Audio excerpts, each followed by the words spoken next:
పాత నగకు సమానమైన బరువుకు నగలు తీసుకోండి. నయా పైసా ఇవ్వాల్సిన పనిలేదు. లలిత అడ్వాన్స్ ప్లాన్.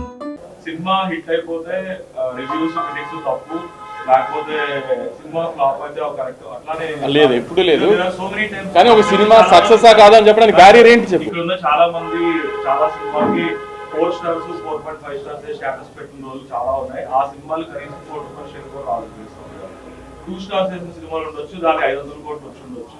అంటే పబ్లిక్ మాస్ ని డ్రైవ్ చేయడం అనేది ఒక cinema objective.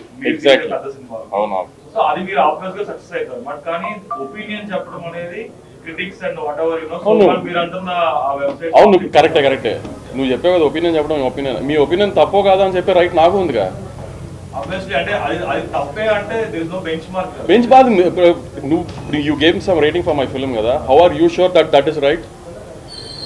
How are you sure that is right? నీ పర్సనల్ ఒపీనియన్ కదా. నీ పర్సనల్ ఇప్పుడు ఒక వెబ్సైట్ ఒక్క పర్సనల్ ఒపీనియన్, అంతేగాని నువ్వు పోలింగ్ పెట్టి తీయలేదు కదా. ఇప్పుడు ఎలక్షన్స్ జరుగుతున్నప్పుడు దాన్ని ఏదో అంటారు కదా, ముందు ఇస్తారు, ఎగ్జిట్ పోల్స్ లాగా ఇస్తారు. ఏంటి అనాలిసిస్ చేసి ఇస్తారు. మీరు రివ్యూ చేసేటప్పుడు మీరేమో ఒక 100 మంది 1000 మంది జనాన్ని అనాలిసిస్ చేయట్లేదు. It's personal opinion of couple of people sitting in a website. దాన్ని నువ్వు ప్రొజెక్ట్ చేస్తున్నావు ఆడియన్స్కి. నేను అది తప్పు అని ప్రొజెక్ట్ చేస్తాను, ప్రెస్ మీట్ పెట్టా అంతే. Because my film collected well కాబట్టి. ఎలా who is the judge for it? Who is the judge for it? మీరు దేవుళ్ళా? Who is the judge for it?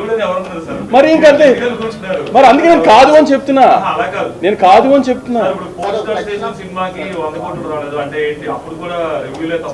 ఏంటి అసలు నేను అనేది రివ్యూ తప్ప ఒప్ప కాదు. అసలు రివ్యూకి వాల్యూ లేదు అని చెప్తున్నా.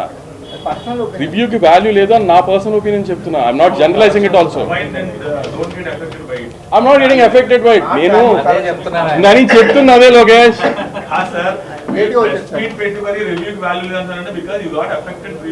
No, you tried to affect the film. You guys tried to affect the film. అందుకని కాలేదు అని చెప్తున్నాను అంతే.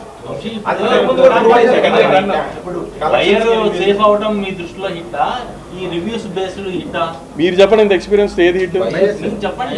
మీరు చెప్పండి. మీడియా ఇంత ఎక్స్పీరియన్స్ మీడియా కదా రాస్తున్నారు. ఇప్పుడు సినిమా డబ్బులు పెట్టి తీసింది నేను, డబ్బులు పెట్టి కొనుక్కున్నాను అతను. ఎవరు సేఫ్ అయితే సినిమా హిట్? మరి ఆబ్వియస్లీ అదే. ఇప్పుడు అడిగాడు కదా ప్రెస్ మీట్ ఎందుకు పెట్టారని.